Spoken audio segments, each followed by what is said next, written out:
Clinical assessment की बात करेंगे हम लोग कि असेसमेंट कुछ चीज़ें हैं, जैसे असेसमेंट है, ये इवैल्यूएशन है, टेस्टिंग है या टेस्ट बोलें, ये सारी चीज़ें कुछ करीब करीब एक दूसरे के ऊपर डिपेंडेंट भी हैं, एक दूसरे से मिलती जुलती भी हैं। ठीक है, मेज़रमेंट है, ये सारी चीज़ों को हम लोग अलग अलग हिस्से में देखेंगे। पहले हम लोग देखेंगे असेसमेंट। तो असेसमेंट कहते किसको हैं? जो जो डिफिनेशन इसका दिया गया है कि मनोवैज्ञानिक आकलन ऐसे परीक्षण होते हैं, ऐसा टेस्ट है ये जो व्यक्ति की क्षमताओं एवं व्यक्तित्व का विश्लेषण करता है। दो चीज़ें काम करते हैं असेसमेंट में, हम कैपेसिटीज़ और पर्सनालिटी दोनों का असेसमेंट करते हैं, दोनों का एनालिसिस करेंगे कि आपकी कैपेसिटी कैसी है, क्षमताएं कैसी हैं और आपका व्यक्तित्व कैसा है। निर्जिल ने इसको परिभाषित करते हुए कहा था कि असेसमेंट एक ऐसी प्रक्रिया है जिसके द्वारा डेटा कलेक्शन किया जाता है। हम किसी भी टॉपिक पर किसी का भी असेसमेंट करते हैं तो उसके लिए सबसे पहले हम उससे रिलेवेंट डेटा को कलेक्ट करते हैं, इसीलिए इसको डेटा कलेक्शन कहा गया है। कि असेसमेंट है क्या? किसी भी इश्यूज़ पर, किसी भी जिसका हमको असेसमेंट करना है उसके बारे में डेटा कलेक्शन है। मर्फी ने इसे integration of multiple pieces information into data कहा। मर्फी का कहना था कि बहुत सारे जो छोटे छोटे इंफॉर्मेशंस हैं उसका इंटीग्रेशन ही असेसमेंट है, यानी छोटी छोटी सूचनाओं को समग्र करके डेटा में बदलना ही असेसमेंट है। क्यों ज़रूरी है, क्या इंपॉर्टेंस है असेसमेंट का, क्या उद्देश्य हो सकता है या क्या इसका इंपॉर्टेंस है? इसके इम्पोर्टेंस को बताने के लिए कहा गया है कि जब हम साइकोलॉजिकल असेसमेंट की बात करते हैं कि इसके ऑब्जेक्टिव्स क्या हैं या इसका इम्पोर्टेंस क्या है, तो दो मेजर ऑब्जेक्टिव्स हैं इसके कि किसी व्यक्ति या किसी भी थिंग्स के बारे में उसके स्ट्रेंथ और वीकनेस को बेहतर ढंग से समझना। उसकी स्ट्रेंथ क्या है, उसकी वीकनेस क्या है। असेसमेंट में हम यही करते हैं कि हमारी कमज़ोरी क्या है और हमारा स्ट्रेंथ क्या है, ये दो चीज़ों का पता लगाना होता है। असेस, इसी का हम आकलन करते हैं। आकलन शब्द हिंदी में है आकलन, और इवैल्यूएशन का मतलब मूल्यांकन, दोनों में फ़र्क है। एसेस वर्ड की उत्पत्ति लैटिन भाषा के एसिडेयर से हुई है। एसिडेयर जिसका अर्थ होता है टू सिट विथ साथ में बैठना, जिसको हम लोग कहते हैं सिट मतलब बैठना और विथ। तो यह एक ऐसी प्रक्रिया है जिसके द्वारा नॉलेज, स्किल, बिलीफ्स का मापन कर डॉक्यूमेंटिंग किया जाता है। यानी अगर इसको बहुत ब्रॉड स्पेक्ट्रम में देखें तो इसकी परिभाषा देते हुए हम कह सकते हैं कि नॉलेज, स्किल और बिलीफ्स का मापन हम करते हैं और इसका डॉक्यूमेंटेशन किया जाता है, जिसमें इंफॉर्मेशन को गैदरिंग करना है, इंटरप्रिटेशन करना है, रिकॉर्डिंग करना है और उसको यूज़ करना है। चार काम: डॉक्यूमेंटेशन करेंगे, इंटरप्रिटेशन करेंगे और गैदर करेंगे, रिकॉर्डिंग करेंगे और इसका यूज़ करेंगे। 4-5 काम आपको करना है असेसमेंट में। क्लियर है कि कोई दिक्कत हो रहा है इसमें? नॉलेज, स्किल और बिलीफ का मापन करना है और मापन करने के बाद उसको डॉक्यूमेंट करना है। डॉक्यूमेंटेशन करने के बाद इंफॉर्मेशन को गैदर किया, ठीक है, इंटरप्रिटेशन किया, रिकॉर्डिंग किया और उसका यूज़ किया, उपयोग किया। ये है असेसमेंट।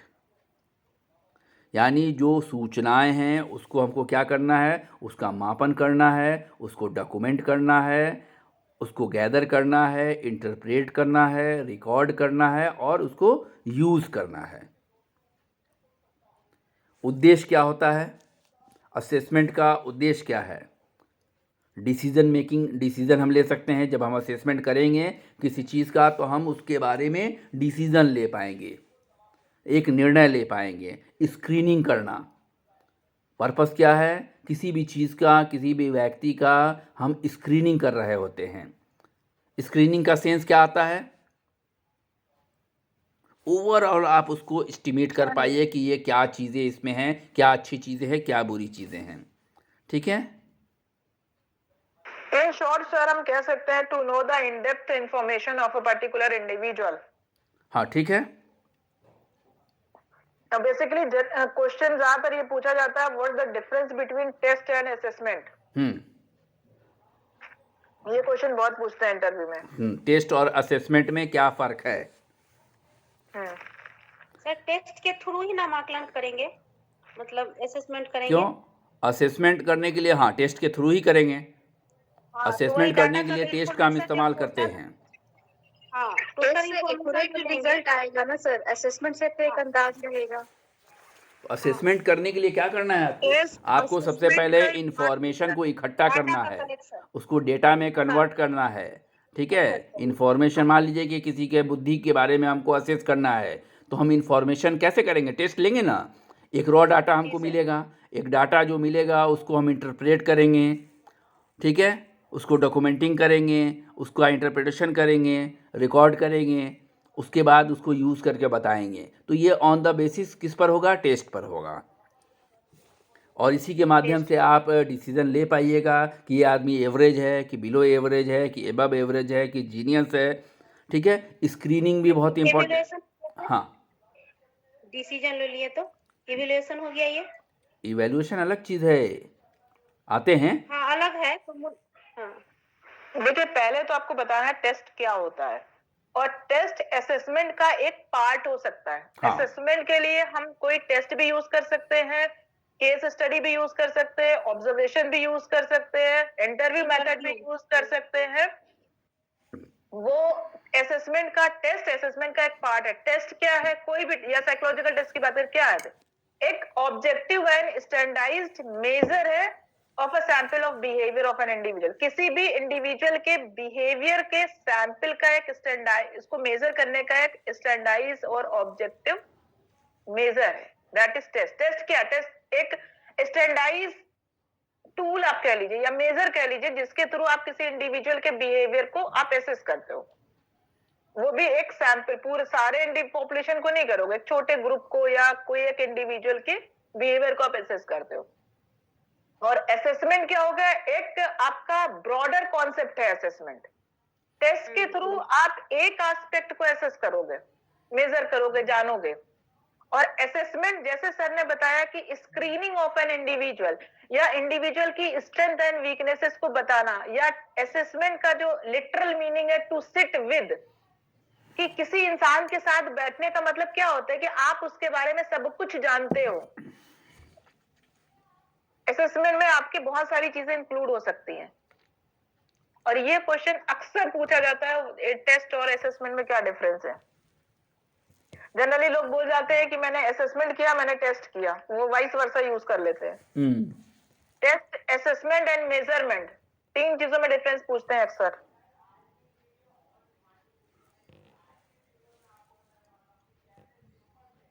बता ही दीजिए सर, कंटिन्यू। हाँ, कंटिन्यू करते हैं, उसके बाद डिफरेंसेस पे आएंगे हम लोग। हमने बीच में इंटरप्ट कर दिया। नहीं, कोई दिक्कत नहीं है। पर्पस में हम लोग बात कर रहे थे, डिसीज़न लेने का पर्पस है, स्क्रीनिंग का पर्पस है, मॉनिटरिंग का पर्पस है, ठीक है, प्रोग्रेस देखते हैं, और रैंक देना होता है, रैंक असाइन करना होता है। ये सारे काम जो हैं असेसमेंट के द्वारा करते हैं कि प्रोग्रेस कैसा हो रहा है ये देखने की कोशिश करते हैं, रैंक असाइन करते हैं कि असेसमेंट करके कौन 1 नंबर पे है, कौन 2 नंबर पे है, कौन 3 नंबर पे है, फिर एक पार्टिकुलर डिसीज़न ले पाते हैं, या ओवरऑल कहें तो स्क्रीनिंग कर पाते हैं किसी कॉन्सेप्ट पर। अब बात है कि टाइप ऑफ असेसमेंट कितने हैं, कौन बताएगा? पता नहीं सर, 4 पढ़े थे, याद नहीं है सर। एक मिनट सर, 4-5 कौन कौन से बताइए? 2 फॉर्मल, इनफॉर्मल। नहीं, जब असेसमेंट की बात करते हैं तो असेसमेंट 2 तरह का, ठीक है, एक समेटिव असेसमेंट और एक फॉर्मेटिव असेसमेंट, ठीक है, याद रखिएगा। समेटिव असेसमेंट, फॉर्मेटिव असेसमेंट वो होता है, ठीक है, जो आपके ड्यूरिंग कोर्स चलता है, ठीक है, हम कोई काम कर रहे हैं और लगातार हम मॉनिटरिंग कर रहे हैं उसकी, लगातार हम उसका असेसमेंट कर रहे हैं, किसी के साथ रह के हम कर रहे हैं, रोज़मर्रा देख रहे हैं, ठीक है। जैसे अभी हम असेसमेंट कर सकते हैं कि कौन कौन इसमें जो है वो उनकी स्कोरिंग बहुत अच्छी है या उनका नॉलेज बहुत अच्छा है, ये मेरा अपना असेसमेंट होगा। ठीक है, तो ये जो होगा ये फॉर्मेटिव असेसमेंट होगा, जो कि ड्यूरिंग कोर्स चलता है, साथ साथ चलेगा, साथ साथ आपका असेसमेंट हो रहा है। लेकिन जब पार्टिकुलरली हम पढ़ाने के बाद आपका एक टेस्ट ले लें, एक टेस्ट ले ले, और वो जो होगा उस पर जो रिजल्ट आएगा वो क्या होगा, सम्मेटिव, सम आखिरी में टोटल। ठीक है, या हम ऐसा कर लें कि या ऐसा कर लें कि एक एक हफ्ते पर हम आपका 4 टेस्ट लेंगे और फाइनल में जिसका स्कोर ज़्यादा आएगा, ठीक है, उसके आधार पर हम बताएंगे कि कौन सबसे तेज़ है। तो ये एक हफ्ते का जो चलेगा या दूसरा हफ्ता जो चलेगा, जो तीसरा हफ्ता चलेगा, ये सारे चीज़ें जो होंगी वो फॉर्मेटिव असेसमेंट कहलाएंगी। ठीक है, लेकिन जो फाइनली जब एग्ज़ाम हम आपका लेंगे तो वो सम्मेटिव असेसमेंट कहलाएगा।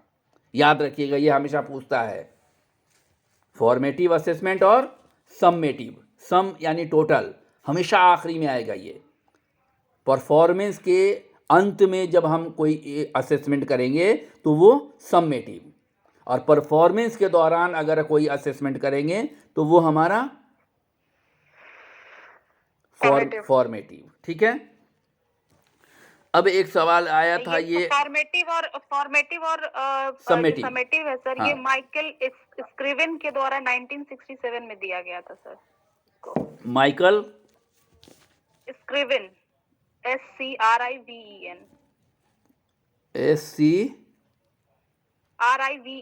Michael Scriven. SCRIVEN। चलिए, ये ये दो हमको टर्म उन्होंने ही यूज किया था। तो ये हमको नहीं पता था, है ना। ये दो टर्म उन्हीं के द्वारा यूज किया गया था 1967।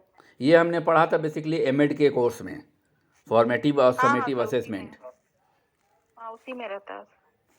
क्योंकि वहाँ पर एजुकेशन का मूल्यांकन हम लोग करते हैं। ठीक है, तो कैसे करना है उस पर ये था। अब आते हैं मेजरमेंट वर्सेस इवैल्यूएशन। पहले इवैल्यूएशन समझ लें कि इवैल्यूएशन क्या है। तो इवैल्यूएशन को परिभाषित करते हुए ये कहा गया है कि evaluation is the process of determining to what extent the objectives are being realized. It is a systematic examination of progress. Evaluation क्या है? Systematic examination of process. It involves strength and weakness of programs and person. यानी कि अगर हम बात करें तो evaluation में असेसमेंट जुड़ा हुआ है, क्योंकि यहाँ स्ट्रेंथ और वीकनेस की बात हो रही है।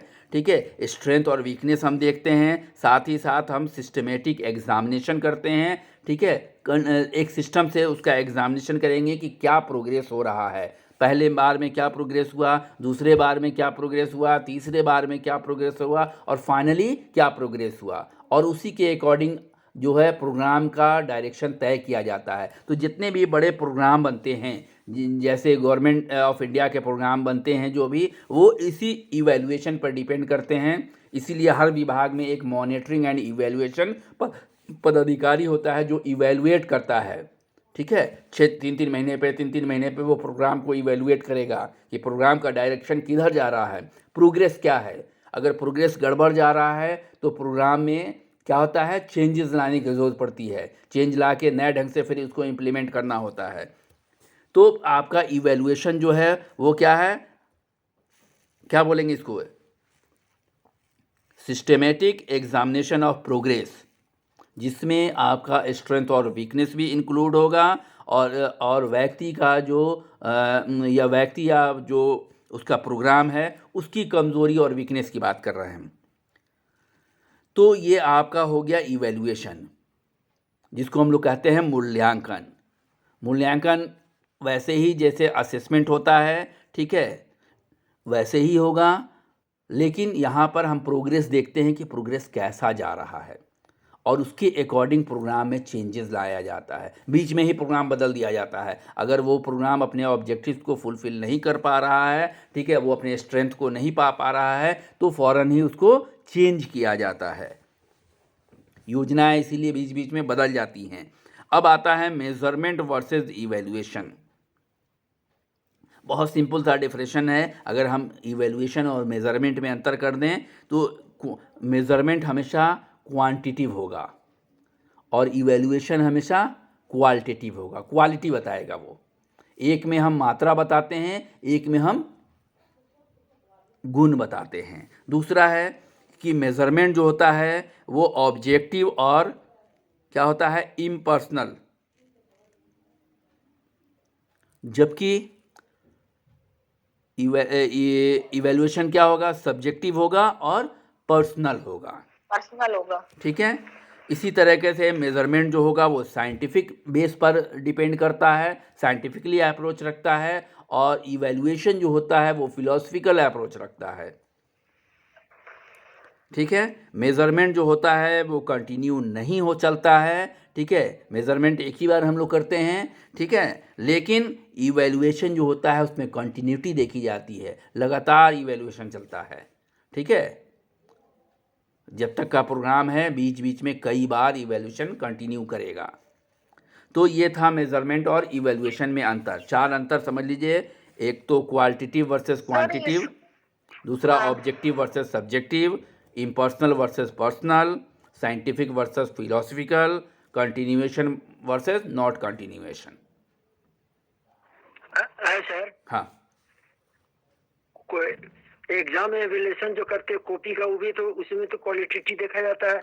क्वालिटी देखते हैं ना, evaluation में आएगा, हैं? वही तो एवेल्यूएशन में आएगा। जो एग्जाम में कॉपी काट रहा है आदमी, फिर फाइंडिंग में आता है कि इसका क्वालिटी अच्छा है। जाहिर बात है, किसी को डिस्टिंक्शन मिला, किसी को फर्स्ट क्लास मिला, कोई फेल्योर हो गया, उसी के आधार पर बताते हैं ना, गुण बताते हैं। जी सर। सर मेरे हिसाब से कि जो ये कह रहा है इवैल्यूएशन, इवैल्यूएशन का क्वांटिफिकेशन आपका मेजरमेंट कहलाएगा। हाँ, ठीक है। मेजरमेंट में सर एक चीज ये भी हो सकती है कि हमने किसी का आईक्यू मेजर किया और कहा कि इनका आईक्यू 115 है, दैट इज मेजरमेंट। हाँ, एक बार once we have measure SS या एक बार हमने एसएस किया, और evaluation is a continuous process, it may be the whole life. हाँ, जो आपका व्यक्ति का कंटिन्यू हम कर सकते हैं इवैल्यूएशन, या प्रोग्राम कोई चल रहा है, कोई योजना कई साल के लिए है तो कंटिन्यू करेंगे। अब मेजरमेंट जो है माइट बी पॉसिबल कि to assign the number on the basis of the evaluation भी हो सकता है। हाँ, हो सकता है।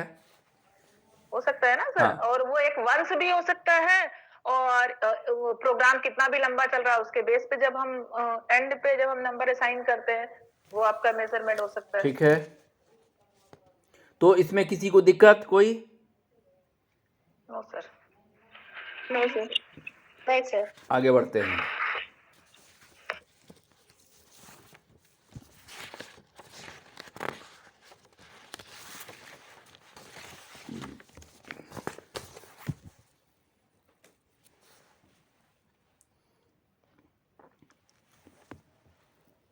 सर असेसमेंट आपने फॉर्मेटिव और समेटिव बताया, इसमें क्या मतलब, मेरी क्वेरी है क्या इसमें ऑब्जेक्टिव एंड प्रोजेक्टिव हो सकता है? नहीं, दो ही, हमने जितनी जगह पढ़ा है उसमें दो ही चीज पढ़ा है।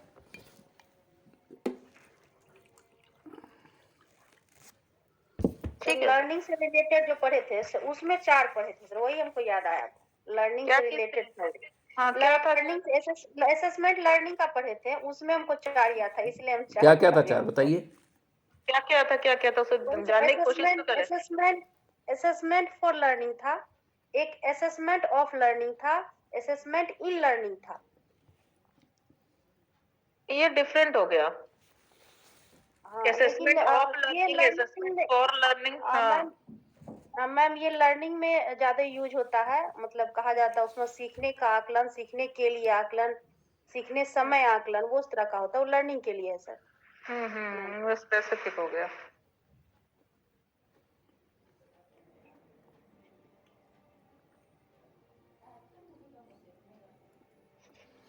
चलिए शुरू करें। Yes sir. एक मिलियोथेरेपी है, नाम सुना है? किसी ने बताया था मिला जुला। हम ही बताया सर। मिल के ट्रीटमेंट करना। हाँ, मिलजुल के था। मिल के करना, मिलजुल के करना। अच्छा, सही है सर। अब कॉन्सेप्ट हम इसका देते हैं तो शायद आप लोग को बहुत अच्छे से समझ में आ जाए। इसका कॉन्सेप्ट बहुत क्लियर नहीं था, हम लोग ने पिछले बार भी पढ़ा था। तो जो चीज़ बहुत क्लियर नहीं होती, हम चाहते हैं कि उसको बेहतर ढंग, जो हिस्सा कमज़ोर है उसको पहले बेहतर ढंग से किया जाए। Yes sir. मिल्यू जो वर्ड है ये फ्रेंच वर्ड है। मिल्यू फ्रेंच वर्ड है जिसका अर्थ होता है मिडिल, बीच में, सराउंडिंग या इन्वायरमेंट। ये 3 वर्ड आप याद रखिएगा और पूरी थेरेपी इसी पर निर्भर करेगी, मिडिल, सराउंडिंग या इन्वायरमेंट। मिल्यू का अर्थ यही है, 3 वर्ड, मिडिल, सराउंडिंग और इन्वायरमेंट। यह थेरेपी जिसमें हम इन्वायरमेंट को इन्वॉल्व करते हैं, ये वो थेरेपी है जहाँ पर हम इन्वायरमेंट को इन्वॉल्व करेंगे, ठीक है, या थेरापिटिक कम्युनिटी को इन्वॉल्व करेंगे। एक वो कम्युनिटी जहाँ पर थेरेपी दी जाएगी उसको इन्वॉल्व करते हैं, ये मिल्यू थेरेपी कहलाता है। क्लियर है? बहुत सीधा सा कॉन्सेप्ट कि जिसमें हम वातावरण को या थेराप्यूटिक इन्वायरमेंट को यूज़ करें, ठीक है, वो थेरेपी हमारी क्या कहलाएगी? मिल्यू थेरेपी कहलाएगी। तो इसमें थेराप्यूटिक कम्युनिटी की बात की गई है, ठीक है, कि वो कम्युनिटी जहाँ पर थेराप्यूटिक कंडीशन पैदा किया जाए। थेराप्यूटिक कम्युनिटी के बारे में मैक्सवेल जोन्स ने 1953 में बताया था, ठीक है, इसका कॉन्सेप्ट जोन्स ने दिया था, मैक्सवेल जोन्स ने। गोल क्या है मिल्यू थेरेपी का, पहले ये समझ लिया, बहुत सिंपल सा समझ लिया कि इन्वायरमेंट को जहाँ हम क्या करेंगे, इन्वॉल्व करेंगे थेराप्यूटिक कंडीशन में, थेरेपी देने के क्रम में जहाँ पर हम वातावरण को इन्वॉल्व करते हैं या सराउंडिंग को इन्वॉल्व करते हैं या जहाँ पर क्लाइंट को हम वातावरण के बीच में रखते हैं, ठीक है, वो थेरेपी मिल्यू थेरेपी कहलाएगा। क्लियर है एकदम? ठीक है। गोल क्या होगा मिल्यू थेरेपी का? तो मिल्यू थेरेपी के 4-5 गोल्स हैं, ठीक है। सबसे पहला काम है माल एडेप्टिव बिहेवियर को चेंज करके एडेप्टिव बिहेवियर डेवलप करना, ठीक है। जो बिहेवियर थेरेपी का गोल है ये सबको याद है कि हम माल एडेप्टिव बिहेवियर को चेंज करेंगे और उसकी जगह एडेप्टिव बिहेवियर को प्रमोट करेंगे।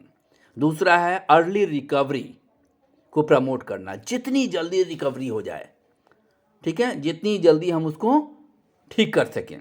तीसरा है हॉस्पिटल स्टे को कम करना या हॉस्पिटलाइजेशन को कम करना, कि हमारा जो रोगी है वो हॉस्पिटल में चला जाए, नहीं जाएगा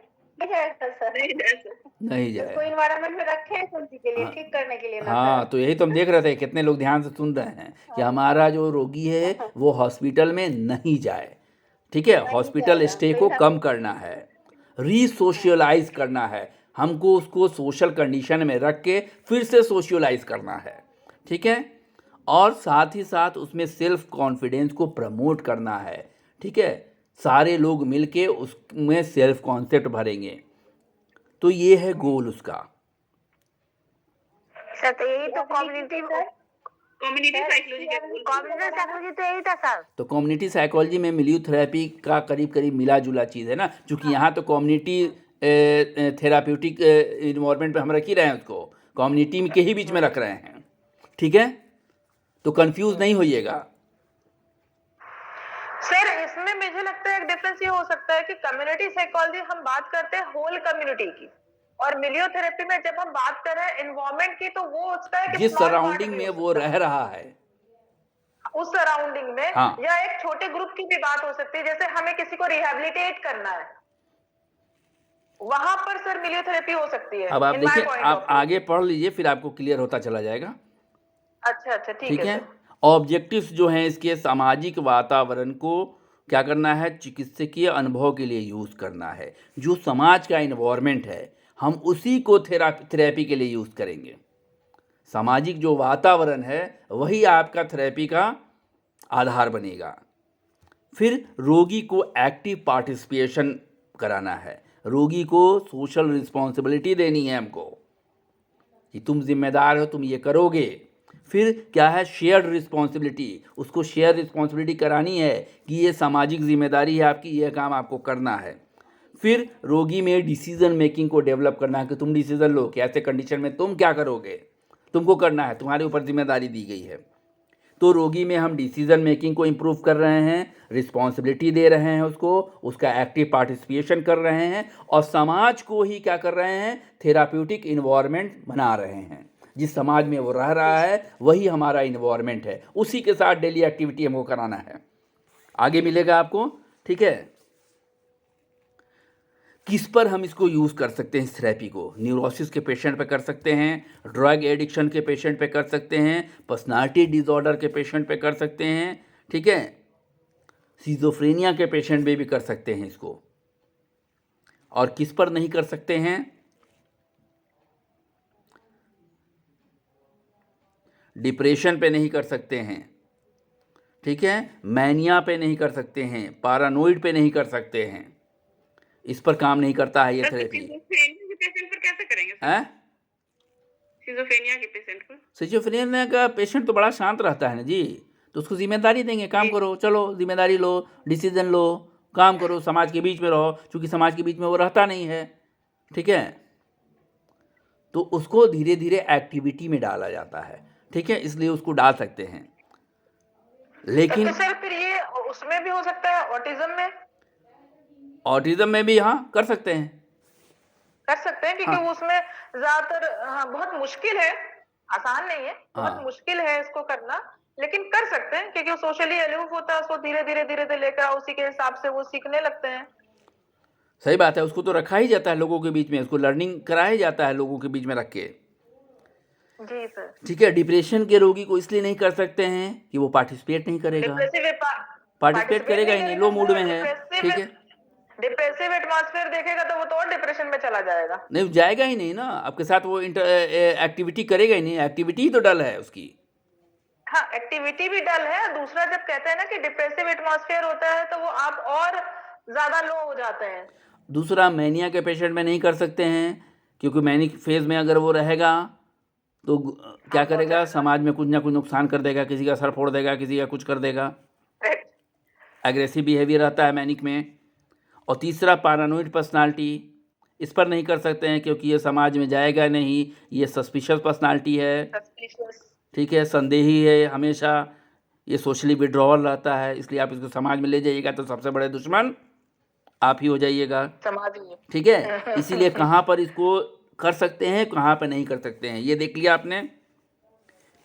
इसमें डेली मीटिंग 60 से 90 रोगियों का 1 घंटे तक मीटिंग कराया जाता है। देखिए कराते क्या है, मिलियोथेरेपी में 60 से 90 लोगों के बीच में मीटिंग कराते हैं, इनकी डेली मीटिंग होगी 1 घंटे की, बोर्ड ऑफ डायरेक्टर्स की मीटिंग बैठ जाएगी रोज़ 1 घंटे की। और क्या होगा, अन्य लोगों के द्वारा पेशेंट के व्यवहार और फीलिंग को जांचा जाता है, ठीक है। अन्य लोग जितने भी हैं वो क्या करते हैं, बिहेवियर को देखते हैं, रीड करते हैं, उनका असेसमेंट करते हैं, ठीक है। खुले विचारों को प्रोत्साहित किया जाता है, अगर रोगी कोई बात कर रहा है, खुल के बात कर रहा है तो उसको प्रोत्साहित किया जाएगा, रेनफोर्स किया जाएगा, उसकी प्रशंसा की जाएगी। सोशल मिलियू के द्वारा क्या होगा, लर्निंग अपॉर्चुनिटीज़ को प्रोवाइड किया जाएगा। जब समाज में लोग मिल रहे हैं, एक मीटिंग हो रही है, तो वहाँ पर हम क्या करते हैं, लर्निंग अपॉर्चुनिटी देते हैं, सीखने के का मौका उसको देते हैं कि वो सीखे कुछ चीज़ों को।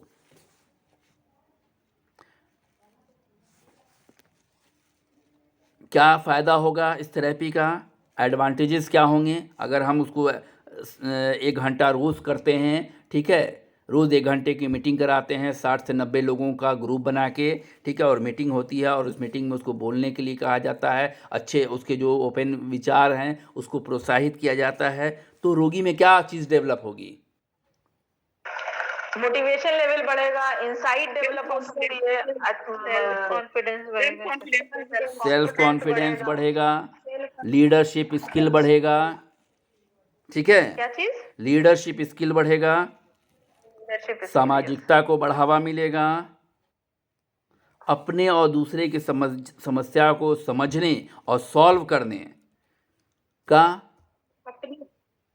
तरीका सीखेगा, वो पॉजिटिव एटीट्यूड को विकसित करेगा, सेल्फ इस्टीम उसका बढ़ेगा, ये सारी चीज़ें उस रोगी में देखी जाएंगी।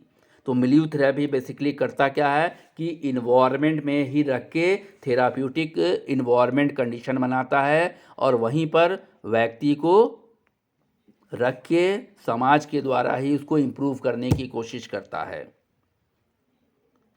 थेराप्यूटिक कम्युनिटी को इन्वॉल्व करके, ठीक है, वातावरण को हम इन्वॉल्व करते हैं और उसी वातावरण में रख के व्यक्ति का ट्रीटमेंट करते हैं। किस तरह के व्यक्ति का ट्रीटमेंट करेंगे? जो न्यूरोसिस से ग्रस्त हो, ड्रग एडिक्शन वाला हो, ठीक है, पर्सनालिटी डिसऑर्डर वाला हो, सिजोफ्रेनिया वाला हो, इसको हम इस पर यूज़ करेंगे। इसका मकसद है हॉस्पिटलाइजेशन को कम करना, जल्दी से जल्दी रिकवरी करना, सोशलाइज करना, रीसोशलाइज करना। सोशलाइजेशन तो उसका हो ही चुका है बचपन में, तो रीसोशलाइज करेंगे, सेल्फ कॉन्फिडेंस को प्रमोट करेंगे, ठीक है। रोज़ 1 घंटे तक 60 से 90 लोगों की मीटिंग होगी, ठीक है। इस मीटिंग का फ़ायदा ये होता है कि रोगी जो बात कहता है, खुल के विचार देता है, तो उसको प्रमोट किया जाता है, उसकी प्रशंसा की जाती है, जिससे रोगी में कॉन्फिडेंस डेवलप कर जाता है, रोगी में लीडरशिप क्वालिटी बढ़ जाती है, रोगी में सोशबिलिटी बढ़ जाती है, रोगी का एटीट्यूड जो होता है समाज के प्रति पॉजिटिव हो जाता है, उसको एक सेल्फ स्टीम मिलता है कि समाज के लोग हमको अच्छा कह रहे हैं, ठीक है। तो धीरे धीरे रोगी सामाजिक कंडीशन में एडजस्ट हो जाता है और उसके लक्षण स्वतः ही बढ़ जाते हैं, घट जाता है सर, कम हो जाता है सर। कम हो जाता है। कम हो ठीक जाता है, है ठीक है, क्योंकि वो अपने नॉलेज का तो फिर यूज कर लेगा। ठीक है। और फिर स्टाफ मीटिंग भी होता है सर। वही स्टाफ मीटिंग 60 से मीटिंग 90 तो लोगों का क्या है, उसी में स्टाफ घुसा हुआ है जो मॉनिटरिंग कर रहा है। हाँ मॉनिटरिंग कर रहा है। तो मेरे ख्याल से मिलियो थेरेपी में कोई दिक्कत अब तो नहीं होना चाहिए। नहीं सर। अब मिलजुल के मत कीजिएगा, अब क्या कीजिएगा, इन्वायरमेंट को इन्वॉल्व कीजिएगा। देसी भाषा का उपयोग नहीं करेंगे, हम इन्वायरमेंट को उपयोग करेंगे थेराप्यूटिक कंडीशन के लिए। और मिलियो का अर्थ क्या है? सराउंडिंग, इन्वायरमेंट, मिडिल में, यानी कि सराउंडिंग के बीच में रख के, इन्वायरमेंट के बीच में रख के हम रोगी का उपचार करेंगे। ठीक है, ठीक है। जी सर। अच्छा, कोई क्वेश्चन नहीं ना है? No sir.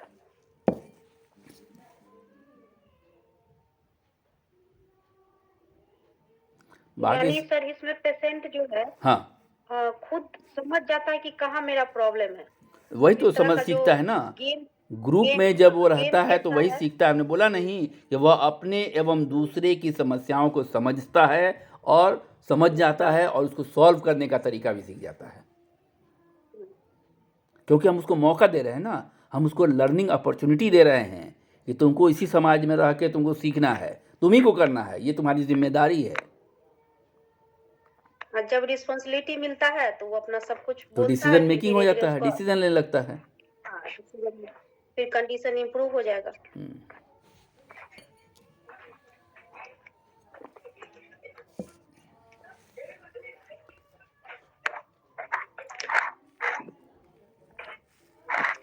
पार्शियल हॉस्पिटल क्या था सर? हैं? पार्शियल हॉस्पिटल कम्युनिटी थेरेपी में कुछ पार्शियल हॉस्पिटल यानी इस तरह के रोगी के लिए। हाँ, कम्युनिटी थेरेपी अभी हम कहाँ बात कर रहे हैं?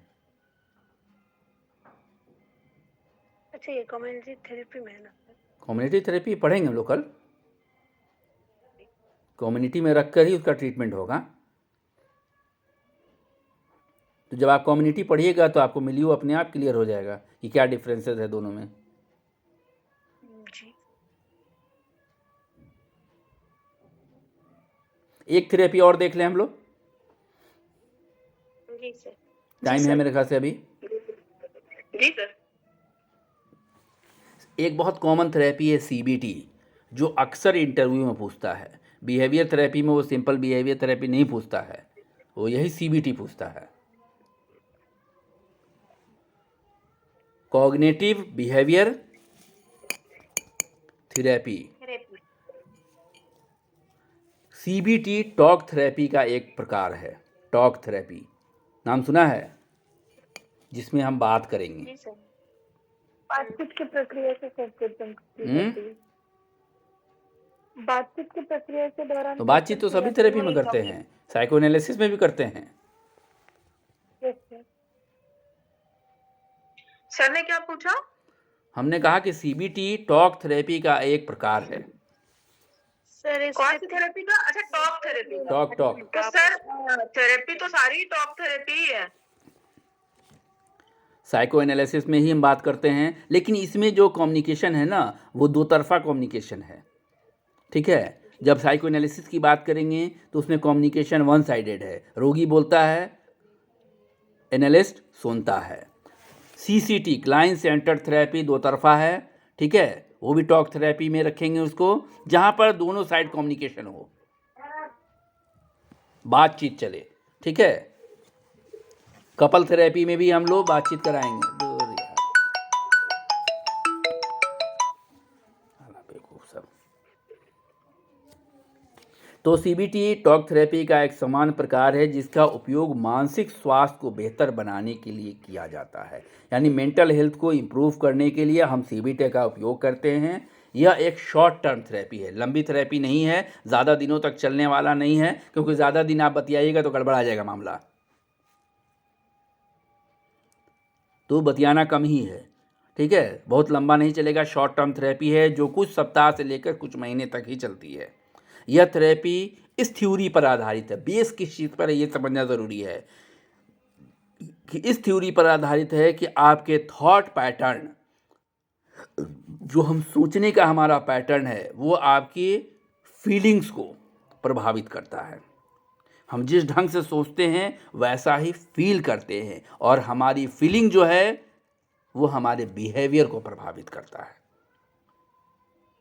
चेन बना हुआ है, थॉट प्रभावित करेगा फीलिंग को, फीलिंग प्रभावित करेगा बिहेवियर को। तो थॉट प्रोसेस में अगर हम चेंजेस ले आते हैं तो फीलिंग बदल जाएगी, फीलिंग बदल जाएगी तो बिहेवियर बदल जाएगा। क्लियर है कॉन्सेप्ट? बहुत सिंपल कॉन्सेप्ट है सीबीटी का, रट्टा मारने की जरूरत नहीं है। थॉट प्रोसेस में परिवर्तन लाना है, क्योंकि थॉट प्रोसेस जो है हमारा, वो हमारे फीलिंग्स को प्रभावित करता है, और हमारा फीलिंग जो है वो हमारे बिहेवियर को प्रभावित करता है। तो थॉट में जैसे ही चेंजेस लाएंगे, फील बदल जाएगा, फील बदल जाएगा तो बिहेवियर बदल जाएगा। क्लियर है? जी सर। सीबीटी में व्यक्ति के बिहेवियर मॉडिफिकेशन के साथ एक कॉग्निटिव प्रोसेस को भी फोकस किया जाता है। ठीक है, बिहेवियर मॉडिफिकेशन हम कर रहे हैं, लेकिन किसके आधार पर? कॉग्निटिव प्रोसेस के आधार पर, जो कि थॉट प्रोसेस है। थॉट प्रोसेस में हमको परिवर्तन लाना है। थॉट परिवर्तन प्रोसेस में जैसे ही चेंजेस लाएंगे, फीलिंग चेंज होगा, फीलिंग चेंज होगा तो बिहेवियर चेंज हो जाएगा। बबीता जो है ना, बड़ा बंतू है। अब हमने सोचा ये बात, थॉट प्रोसेसिंग शुरू हुई तो हमारी फीलिंग क्या होगी बबीता के लिए? निगेटिव। ठीक है, तो हमारा बिहेवियर कैसा होगा बबीता के लिए? निगेटिव बिहेवियर भी हुआ, बिहेवियर भी हमारा गड़बड़ होगा, उसके लिए फेवरेबल नहीं होगा, अनफेवरेबल होगा। ठीक है, अनफेवरेबल होगा। समझ गई बात? और जैसे ही हम इसको रीस्ट्रक्चरिंग करते हैं, थॉट प्रोसेस को बदलते हैं, ठीक है, कि ठीक है उसकी जानकारी बहुत है लेकिन वो एक्सप्रेशन जो है उसका ठीक नहीं है, लेकिन कर लेगी वो। ठीक है, तो जैसे ही थॉट प्रोसेस में हमने परिवर्तन लाया, वैसे ही क्या होगा? फीलिंग बदल जाएगी। अब जो निगेटिव फीलिंग था वो पॉजिटिव हो गया, और जब पॉजिटिव हो गया तो हमारा जो बिहेवियर होगा उसके प्रति वो नॉर्मल हो जाएगा।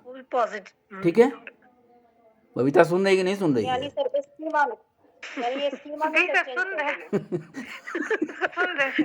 ठीक है, ठीक है, सबको लगा कहीं ये पहला ठीक है, सुनते रहना चाहिए अपने बारे में, अच्छाई भी और बुराई भी। अब कहेगी कि सर हमारे ही ऊपर एग्जाम्पल क्यों दिया? हाँ, इससे पहले वाला भी एग्जांपल आप इन्हीं पे दिया था सर। सही में भूल गए हम। सर, अच्छाइयाँ मोटिवेट करती हैं तो बुराइयां जो है इंसान को मॉडिफाई करती हैं, इसलिए दोनों चीजें जरूरी हैं। बहुत ज़रूरी है। हमने बचपन में एक थीम पढ़ा था जो हमको आज तक याद है। वो पूरी हिंदी की एक कहानी थी, उसमें एक लाइन हमको बड़ा ज़बरदस्त लगा। उसमें लिखा था कि सदा तुम्हारे मन की बात कहने वाला शिक्षक कभी अच्छा नहीं होता।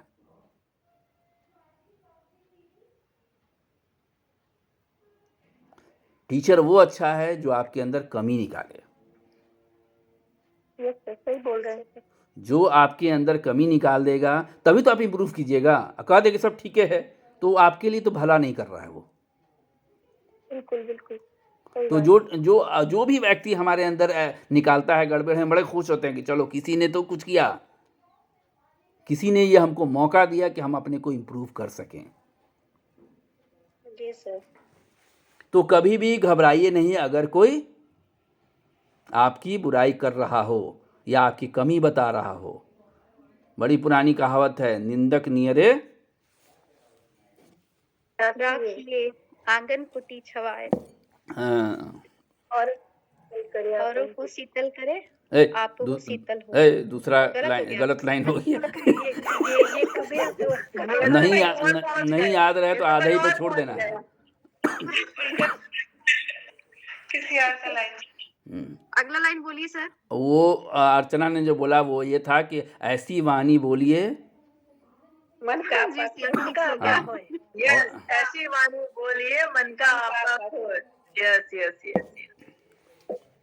हमारे साथ यही होता आदि, इसकी होती कि आदि मन उसकी का होती, आपा हमारे खोए साथ क्या है? हम लोग तो इसको ही समझते थे, हम लोग तो इसको बदल दिया था कि ऐसी वाणी बोलिए कि मन का आपा खोए, हैं? दोनों मिलके खूब लड़े, तू मैं होए।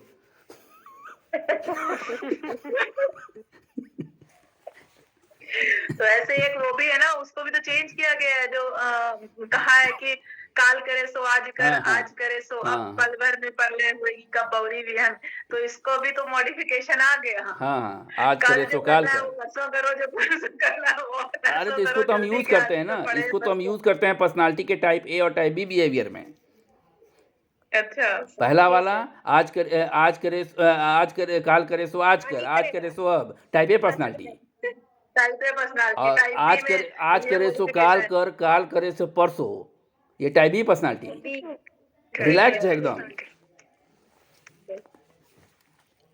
चलिए एजम्पशंस मान लें, थ्योरी तो समझ में आएगी कि थ्योरी किस चीज़ पर बेस्ड है सीबीटी की, कि हमको थॉट प्रोसेस जो है वो हमारी फीलिंग को चेंज करता है और हमारा फीलिंग जो है हमारे बिहेवियर को चेंज करता है। तो अगर हम थॉट प्रोसेस में परिवर्तन लाएंगे तो हमारा बिहेवियर अपने आप बदल जाएगा। अब एजम्पशंस मान के चलते हैं कि क्या है। एजम्पशन क्या है कि अपने बारे में दूसरे के बारे में क्या सोचते हैं। इसमें एजम्पशन ये किया गया है कि क्लाइंट अपने बारे में और दूसरे के बारे में क्या सोचता है। पहला चीज़, कार्य हमारे एक्टिविटी को कैसे प्रभावित करता है। फीलिंग, परसेप्शन, थिंकिंग, बिलीफ्स में परिवर्तन क्या करना है? लाना है कार्य के द्वारा, वर्क एक्टिविटी के द्वारा। एंजाइटी, फोबिया, डिप्रेशन, एगारोफोबिया, सीजोफ्रेनिया में यह यूज़ किया जाता है। तो बेसिकली हम कर रहे हैं कि हम अपने बारे में क्या सोचते हैं और दूसरे के बारे में क्या सोचते हैं। ठीक है, तो सीबीटी का एजम्पशंस ये है कि हम सोचते क्या हैं, अपने बारे में क्या सोचते हैं और दूसरे के बारे में क्या सोचते हैं। फिर हमारी एक्टिविटी जो है वो हमारे फीलिंग्स को कैसे प्रभावित कर रहा है, हमारे कॉग्निटिव स्ट्रक्चर को कैसे प्रभावित कर रहा है। तीसरा है कि इसको हम कहाँ यूज़ कर सकते हैं, एंजाइटी, फोबिया आदि के रोगी पर यूज़ कर सकते हैं। ठीक है, और इसको हम लोग डिप्रेशन के रोगी पे भी यूज़ करते हैं। ज़्यादातर तो ये डिप्रेशन में ही यूज़ होता है। सीबीटी बहुत अच्छा काम करता है सीबीटी, क्योंकि कॉग्निटिव स्ट्रक्चर ही बदलना है। आपकी थिंकिंग बदला हमने, आपका फीलिंग बदला। सर स्कीमा में चेंज लाना बोल सकते हैं। तो स्कीमा पूछ लेगा ना फिर आपसे, तो बता स्कीमा में देंगे घुस सर। जाइएगा। अगर अल्कोहलिक स्कीमा होते मजबूत हैं। होगा तो टर्म यूज़ कीजिएगा, नहीं तो यूज़ कर जो लिया। अल्कोहलिक होते हैं उनको भी उन पे यूज कर सकते हैं, जो अल्कोहलिक होते हैं सर उन पे। हाँ ठीक है, कर सकते हैं। क्योंकि बिहेवियर behavior थेरेपी तो therapy में जो बिहेवियर emotion मॉडिफिकेशन तो therapy में- यूज़ ही करते हैं ना, लेकिन हाँ, अल्कोहलिक और के लिए emotion ये therapy- थेरेपी ज़्यादा सक्सेसफुल नहीं है। ठीक है, हाँ, चूँकि अल्कोहलिक को दारू चाहिए दारू पीने वाले के लिए हम एवर्सन टेक्निक यूज़ करते हैं बिहेवियर थेरेपी का। यूज करते हैं, लेकिन एवर्सन थेरेपी बहुत टिकाऊ नहीं होता है सर। उसका तो डिमेरिट्स में ही आता है कि बहुत लंबे समय तक वो टिकता नहीं टिकता है। वो नहीं मतलब है, बहुत यूजफुल। ठीक है। हाँ, क्योंकि बेसिकली उसकी सराउंडिंग को साइको एजुकेट करना होता है, वो बहुत इंपॉर्टेंट है। एवर्जन प्लस साइको अच्छा एजुकेशन। ठीक है, तो आप एवर्सन अगर एवर्सन हम नहीं यूज़ कर रहे हैं, मान लीजिए कि शराबी आदमी है, शराब पी रहा है, ठीक है, और वो आप उसके उसके शराब में एंटाबूज नहीं मिला पा सकते हैं, नहीं कर रहा है, तब आप क्या कीजिएगा? तो सीबीटी यूज करेंगे ना सर वहाँ पे। नहीं, थॉट प्रोसेस उसका हम बदलेंगे। कौन बोला? नहीं, हम वंदना बोल रहे वंदना। एक और थेरेपी है अल्कोहल एनोमिनस, AA। अच्छा हाँ, वही ठीक है सर, वही हम लिख लेते हैं सर। क्या बोले सर? अल्कोहल एनोमिनस। इसमें वो लोग जो शराब पीते थे, ड्रंकर थे, हेवी ड्रंकर थे, और जो अब शराब छोड़ चुके हैं, वो उनकी काउंसलिंग करते हैं, वो उनको गाइड करते हैं कि शराब पीने के क्या फ़ायदे हैं, क्या नुकसान है, ठीक है, वो उनको बताते हैं जो शराब पी चुके हैं, उनसे बड़े ड्रंकर रह चुके हैं, ठीक है। तो इसको बोलते हैं alcohol anonymous, AA। Okay sir, thank you sir. ये तो सर एक तरह से वो हो गया मॉडलिंग, क्योंकि मॉडलिंग के थ्रू लोग बहुत सीखते हैं। उनको एक एग्जाम्पल चाहिए, सेट एग्जाम्पल, और इस थेरेपी में वही काम हो रहा है। उनको ये दिख रहा है, उनके सामने रिजल्ट है। काउंसलिंग में सामने रिजल्ट बहुत कम होता है, इसमें ये रिजल्ट उनके सामने है कि हाँ ये हमसे भी बड़े ड्रिंकर थे और आज ये ऐसे हो गए, तो हम भी हो सकते हैं। अकबर इलाहाबादी ने एक शेर लिखा था इरशाद कि ना तजुर्बाकारी से वाइज की ये बातें हैं। वाइज जो मेंबर पे रह के बताता है कि अच्छा क्या है, बुरा क्या है, वो शराब के बारे में बताता है कि ये ठीक नहीं है, हराम है। तो ना तजुर्बेकारी से वाइज की ये बातें हैं, इस रंग को वो क्या जाने, पूछो तो कभी पी है। सही बात है, इतनी बुराइयां जो करते हैं उनसे पूछो कि तुमने किया तो। हम क्यों आपका बात माने भाई? आपको एक्सपीरियंस है, ये नहीं है तो हम क्यों माने आपका बात? इसलिए हम उसकी बात मानेंगे जो अल्कोहल पीता था। वो बताएगा कि हाँ इसमें खामी है, इससे दिक्कत है, इससे लीवर हमारा ख़राब हो जाएगा, तो उसकी बात मानेंगे। समझ में आई बात? ये था अल्कोहल एनोमिनस।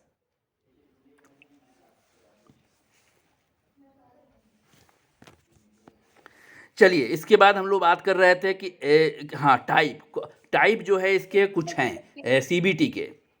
तो कॉग्निटिव रीस्ट्रक्चरिंग पहला टाइप है।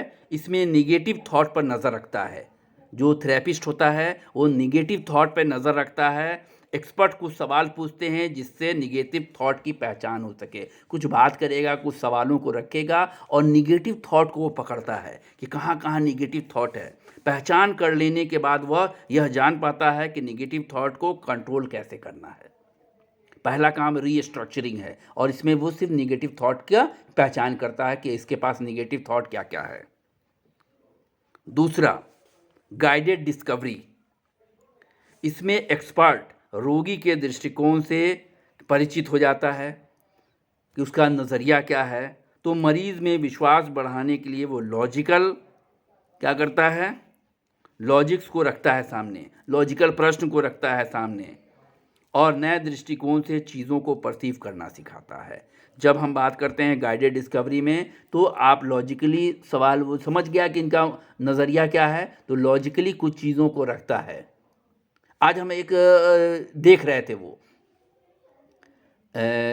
जज का इंटरवेंशन चल रहा था कि डाइवोर्स का केस था और उसने कहा महिला से कि तुम हस्बैंड के साथ अगर तलाक ले लोगी तो कहाँ रहोगी? फादर के साथ। फादर की उम्र कितनी है? इतनी है। कितने भाई बहन हैं? तो 4 भाई बहन हैं। क्या करते हैं वो? तो पढ़ रहे हैं। किनकी आज तो पढ़ रहे हैं ना, 5 साल के बाद उनकी शादी हो जाएगी, कोई तुम्हारे पास नहीं रहेगा, फादर भी तुम्हारे ज़िंदा नहीं रहेंगे या इस लायक नहीं रहेंगे कि वो तुमको रखें। फाइनली अब बताओ कि क्या करोगी? तो उसने कहा कि हम हस्बैंड के साथ रहेंगे। तो इसके हम हस्बैंड के पास ही भेजेंगे, हम ससुराल नहीं भेजेंगे। हस्बैंड जहाँ रहता है वहीं भेजेंगे, तुम तैयार हो। तो ये था गाइडेड डिस्कवरी कि कॉन्सेप्ट क्या था उसका, क्लियर कट था कि उसका दृष्टिकोण क्या है। फीमेल का दृष्टिकोण था कि हमको हस्बैंड के साथ जहाँ काम करता है हमको वहाँ रहना है, हमको ससुराल नहीं रहना है। तो जज ने कहा कि हम वहीं भेजेंगे, डाइवोर्स नहीं देंगे। तो चीज़ों को लॉजिकली उसने प्रस्तुत किया, बताया कि क्या दिक्कत होगी आगे चल के, ठीक है, और नए दृष्टिकोण को उसने रखा सामने। तो ये था आपका गाइडेड डिस्कवरी। इसमें 2 ही काम करते हैं हम, ठीक है। इसमें रोगी को समझ पाते हैं कि रोगी को जब हम समझ लेते हैं कि उसका व्यू क्या है तो लॉजिकल प्रश्न करते हैं, ठीक है, और उसके साथ दृष्टिकोण जो है उसका बदलने की कोशिश करते हैं। इसके बाद है एक्सपोजर थेरेपी। पहला तो था स्ट्रक्चरिंग, जिसमें निगेटिव थॉट को हमको पकड़ना था। दूसरे में हमको लॉजिकली एविडेंस प्रस्तुत करना था। और तीसरा जो है इसमें रोगी को भय का सामना करना सिखाया जाता है। ठीक वैसे ही है इम्प्लोसिव या एक्सप्लोसिव थेरेपी, याद है ना। इसमें रोगी को भय का सामना करना सिखाया जाता है और रोगी में आत्मविश्वास बनाए रखने के तरीकों को सिखाया जाता है। रोगी में सेल्फ कॉन्फिडेंस बढ़ाना है, ठीक है, और उसको मजबूत करना है कि वो सिचुएशन से लड़ सके, ठीक है। और चौथा जो है वो जर्नलिंग एंड थॉट रिकॉर्ड। इसमें रिकॉर्डिंग होगी, ठीक है, नोट करेंगे हम लोग। इसमें एक्सपर्ट निगेटिव तथा पॉजिटिव थॉट को रिकॉर्ड करता है, सूची तैयार करता है, और कौन सा चीज़ है जो उसको ज़्यादा परेशान करता है उसको भी नोट करता है, और उस थॉट को पहचानने के बाद धीरे धीरे उसको रिमूव करने की उसमें रीस्ट्रक्चरिंग करता है। तो ये 4 चीज़ें हैं जो CBT में हम लोग करते हैं। कोई दिक्कत CBT में? सर लास्ट लाइन क्या बताया sir? Journaling and thought record. Journalism से बना है ये। इसमें एक्सपर्ट जो होता है वो निगेटिव तथा पॉजिटिव थॉट की सूची तैयार करता है कि रोगी के पास कौन कौन सा पॉजिटिव हिस्सा है, कौन कौन सा निगेटिव हिस्सा है। अरे उसके 10 आदमी के बारे में वो निगेटिव होगा तो 2 आदमी के बारे में उसके अच्छा भी होगा कि ये हमारा आदमी है, ठीक है। कौन ज़्यादा परेशान करने वाला एलिमेंट है उसकी पहचान करते हैं, उस थॉट की पहचान करते हैं और उसको रीस्ट्रक्चरिंग करेंगे, उसमें चेंज लाएंगे ताकि उसकी परेशानी कम हो जाए। CBT किसने दिया था? ये किसी ने नहीं बताया। बेक एनालिस बेक ने 1970 में बेक का सर। कॉग्निटिव थेरेपी किसका था? एल्बर्ट एलिसन है सर। ये बेक का है सर। CBT के 2 पार्ट आते हैं। RET Beck depression inventory. नहीं उस सब इधर उधर नहीं जाइए, हम जितना पूछ रहे हैं उतना बताइए। CBT का किसने लाया? बेक। एरन बेक। एरन एरन T बेक। AARON। कब? यस कब? 1970 सर, 1970। ये ठीक मुझे है, पता। ये हो गया CBT। एक है कॉग्निटिव थेरेपी CT,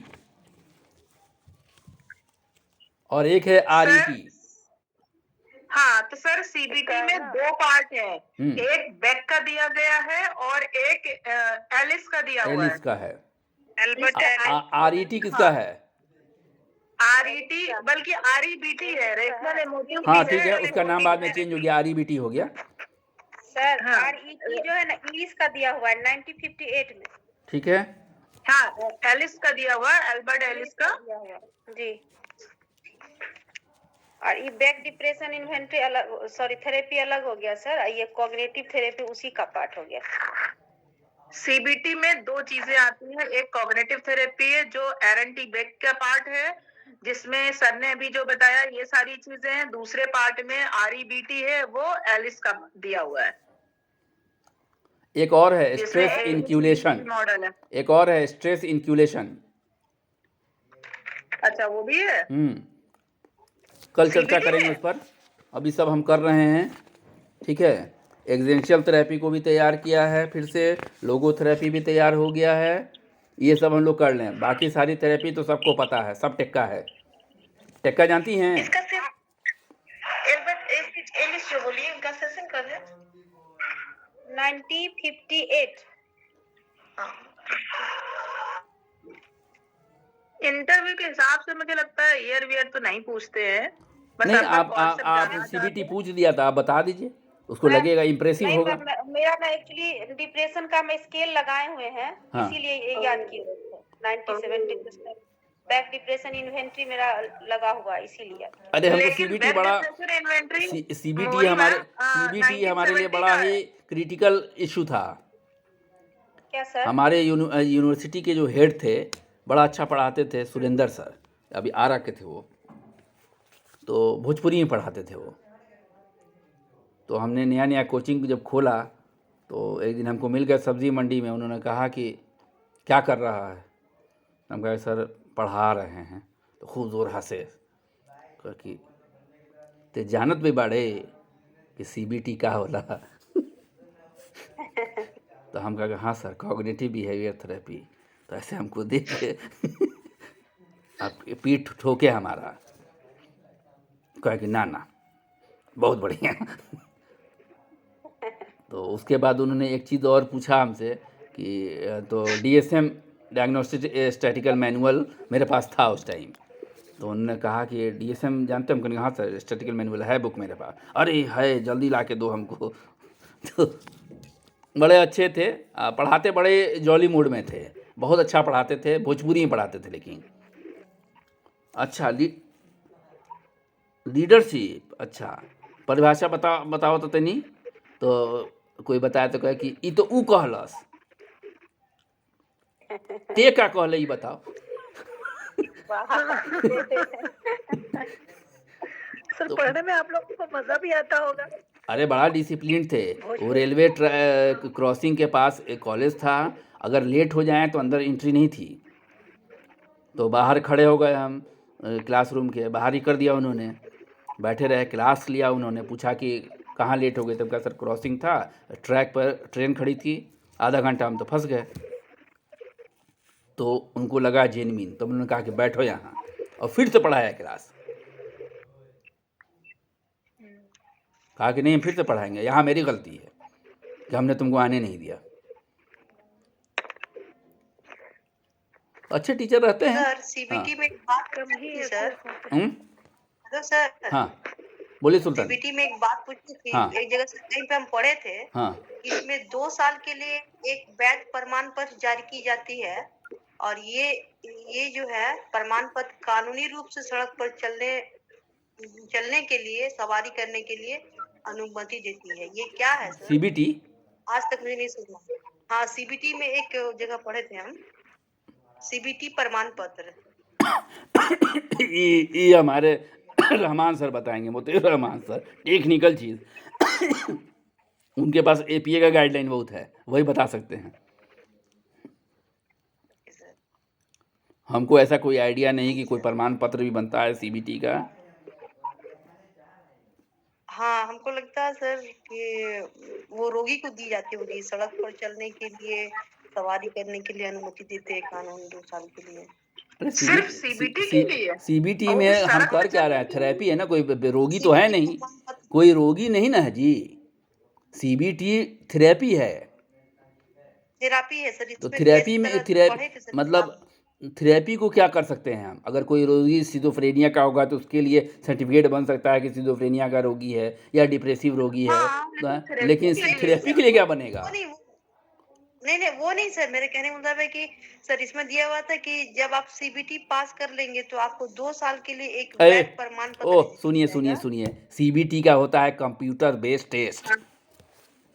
आप समझ में आया? आप समझ में कंप्यूटर आया? Based test. सीबीटी वो नहीं है। जितना भी एग्जाम कंप्यूटर पे होता है ना, जैसे नेट का एग्जाम सीबीटी ही होता है, कंप्यूटर बेस्ड टेस्ट। इधर उधर आप लोग हमको फंसवा दीजिएगा। सर अभी नेट का एग्जाम, जो नेट का एग्जाम वो भी तो कंप्यूटर बेस्ड हुआ सर। हाँ, उस पर लिखा रहता है सीबीटी, हाँ। Computer based test. अभी भी इसका हो रहा था सर, हाँ अभी सीटेट देखा का हो रहा है, सीटेट होगा, वो सीटेट भी का सीबीटी लिखा होगा उस पर भी, देखिएगा। अभी चल रहा है सर। जी सर। ठीक है। तो लिखा था ना कि आपको कानूनी रूप से सड़क पर अकेले सवारी करने की अनुमति दी जाएगी, तो वो सर चीज बड़ा अब अजीब हम सा देख, लगा अब देखिए सीबीटी तो वही है। हो सकता है। हम कोई पागल हैं कि हम पागल रहेंगे तो हमको अंदर नहीं रखेगा मेंटल हॉस्पिटल में कि हमको देगा, छूट के लिए देगा, नहीं थेरेपी के माध्यम से छूट देगा।